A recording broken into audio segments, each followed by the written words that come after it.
Glenn, I want to follow up on that and take this in a slightly broader direction. I think one of the things going back to the Snowden revelations that you reported, and I think just in terms of having a framework for understanding how we protect privacy and civil liberties today, and even the cultural spillover effect of people sort of like, you see the cultural consequences of people not taking like privacy generally seriously and how that impacts people's relationships, how they relate to the world, how they relate to social media platforms. That we can't just look at the threat to civil liberties as coming from government. We have to look at it as sort of like a hybrid threat involving the private sector, involving companies, involving the relationship between the, basically like the surveillance state, but all of the companies that provide the infrastructure of the surveillance state in an age of privatization and hyper capitalism. So I'm also wondering, like, as we push back on this and think about it, do we also need to be really clear with the public and even in our own frameworks that it's like it's government's ability to mandate these things, but it's also like another escalation in what Google or Apple can do as private, basically entirely unregulated or greatly unregulated companies can do in terms of tracking your whereabouts, sharing that with law enforcement officials or even private security firms, and the overall kind of encroachment on our lives, not just from government, but from also really the corporate sector as well. Yeah, absolutely. I mean, I would make 2 points about that. One is when I talk about the surveillance state, or even the military-industrial complex, or the deep state, or whatever you want to call, whatever your favorite term is for this kind of permanent power faction that resides in Washington and exerts power regardless of the outcome of elections in fairly similar and constant ways, both in the military/intelligence realm as well as in the financial realm. I don't mean just the government in terms of public entities, because to me, there really is no genuine effective division between government on the one hand and powerful corporations on the other. I see them as far more merged than I do as separate entities. So for me, the surveillance state isn't just the NSA and the FBI and the CIA. It is also Google and Facebook and all those corporations that work in conjunction with those agencies. A big part of the Snowden reporting was how closely intertwined they've become. And the reason for that is that the way our politics in the US is now structured is that both political parties are funded by those corporations and the legislative process is controlled by them. So if you were to have what a healthy republic or democracy would look like, which is government over here and corporations over here, you would have government as supreme in terms of its power, because that would be the power of the people exerting control over corporations, regulating them, placing limits on what they can do, on how much money they can make, on what kind of taxes they have to pay. That exists in theory in the United States, but the reality is way different. I mean, Google and Amazon and these companies are way more powerful than essentially every government. Both political parties are beholden to them. No one really can control them. And they work hand in hand all the time. I see the government more as an arm of corporate power than I see corporations as some separate entity from the state that is subject to its superior authority. So I agree completely. When I talk about privacy, when I talk about the surveillance state, I'm absolutely talking about not just what the NSA and the CIA are doing, but what their partners in Silicon Valley are doing as well. And there's no way to restore or to protect civil liberties by only focusing on public actors and ignoring private actors, because private actors I see are the more powerful entity. Then a related point to that I think is incredibly important to think about is with this quarantine, which I'm in favor of and I believe is necessary and rational, and I'm doing myself. I'm not out there agitating for an end to lockdowns. I do think there have been some excessive use of police power in ways that seem kind of thuggish to me. But by and large, I'm in favor of, I believe in the science and the consensus that this lockdown is necessary. I'm at home, and so I'd be a hypocrite if I thought otherwise.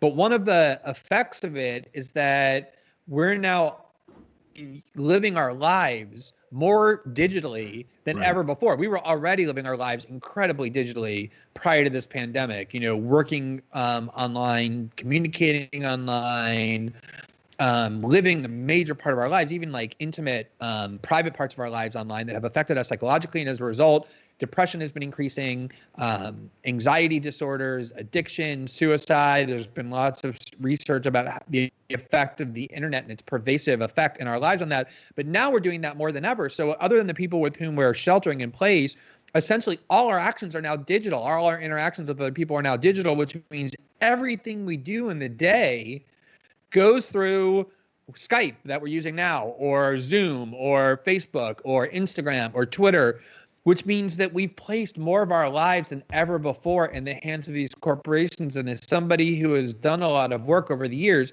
on trying to create space for digital privacy, individual privacy in the digital age, it's very alarming to me, because I do think this kind of training that we're getting is going to endure past this pandemic. We're hearing these like proclamations and positive tones about, hey, look, we're learning that we can all work remotely. We don't really need to go into work anymore. Great. So we're all going to just stay at home now, never go out, never look in each other's eyes, never interact interpersonally. And we're just going to sit in front of our computer screens and live our lives in this kind of virtual reality.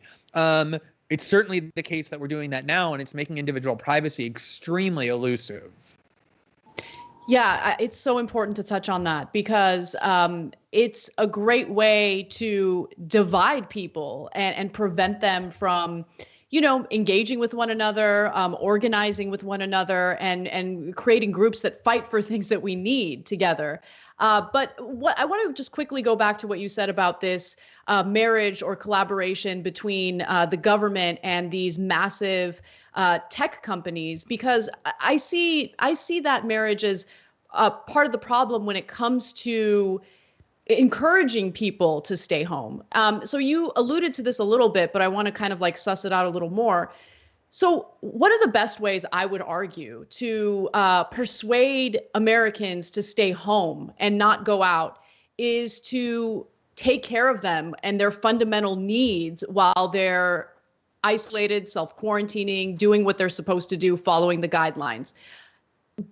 But I mean, even now in this moment of crisis where tens of millions of people are filing for unemployment, which means that many of them have lost their employer provided health insurance, you have a Democratic Party that's unwilling to fight for what people need in order to stay home. Do you think that their relationship with these tech companies plays a role in that? Because these tech companies love tax cuts. These tech companies certainly don't really see a problem with the way they treat some of their workers, right? So is it the tech companies that are persuading Democrats to kind of shy away from passing actual stimulus that would benefit the average American as opposed to these massive multinational corporations? Because I don't think that all the people who are out there protesting are necessarily bad people. I think the media likes to really hone in and focus on some of the more outrageous people who are out there, the people who unfortunately like to carry the swastika signs and everything like that. But I don't think that they're representative of all the people out there protesting these stay-at-home orders. I think that there are Americans who are devastated right now financially because they're forced to stay home. And at the same time, the government hasn't really provided a substantive relief bill that can take care of them while they're at home. I couldn't agree more. I'll just use Brazil as an example where, as a lot of people know, I live and am based in Brazil. I would say Brazil is maybe 7 to 10 days, maybe 2 weeks behind the U.S. on the epidemiological curve. So Brazil, which has a slightly smaller population than the U.S., but only slightly, it's the sixth most populous country in the world, is now arriving at the point where we have 700, 800 deaths per day with the official count. And by all accounts, it's much, much, much greater because of the lack of tests. And, you have, glittery TV stars who work for the big networks who go on and kind of inveigh morally about the imperative of staying at home. And the reality is 70 to 80% of the population, at least, that lives in extreme density in favelas can't stay at home, because if they do, they're literally going to starve to death, because it's the government has provided extremely little in the way of government assistance, and it's delayed and it's difficult to get. And so staying at home is really a privilege. It's a privilege if you live in the West, if you live in a country that does offer the kind of sustenance that's necessary if you've lost your job, or even if you haven't, with the economy slowing down to almost zero, to be able to do it. And it's a luxury if you live in any country and you have the kind of job like we have that allows us to work from home. But there's millions and millions of people everywhere who can't work at home, who can't stay at home. And then there's a lot of people who just believe that it's repressive and tyrannical to force them to do so. And I agree that while there's some elements of those protests that are really ugly and driven by very ignoble impulses, there's a lot of people who are just in good faith saying our lives are already so difficult, and now you're going to force us to stay at home and provide very little support that we would need to do that in a way that enables us to have any kind of quality of life. We choose to go out, and that should be our choice. And I think, the thing that you touched on in your question is the most important thing, which is, what is the nature of the Democratic Party? A couple of weeks ago, Nancy Pelosi did that interview where she showed off her massive, dual industrial refrigerator, each unit of which cost about $30,000, which is more than a lot of people make in a year, and showed off all of her, fancy ice cream that had been placed, obviously not by her, in very orderly ways. She's very proud of this, designer ice cream. And it resonated and revolted a lot of people, not because people think Nancy Pelosi shouldn't be able to eat ice cream, which is how a lot of neoliberal pundits tried to frame it, was because it illustrates what the leadership of the Democratic Party is. They're not people who have anything to do with the working class. Nancy Pelosi and her husband are worth, $100 million. She's one of the richest people in all of Congress. So is Dianne Feinstein. So is the entire leadership of the Democratic Party. Joe Biden and Barack Obama and Hillary Clinton live in these massive multi-million-dollar estates with weekend houses and summer homes, and they're so out of touch with the ordinary American. So of course, it's so easy for them to stay at home. We're going to give you a few crumbs in the stimulus package and keep your mouth shut. And if you that you're dissatisfied with that, if you go out on the street and protest, then it means you're some kind of retrograde Neanderthal or fascist. I think that a lot of this is about the cleavage between the party that's supposed to represent the working poor and the working class on the one hand, and the actual leadership of that party. On the other, we see it manifesting over and over, and I don't think it's ever been as kind of vibrant, this breach, as it has been over the last few months, as this pandemic has made all of our lives difficult, but in very different ways based on our position and status.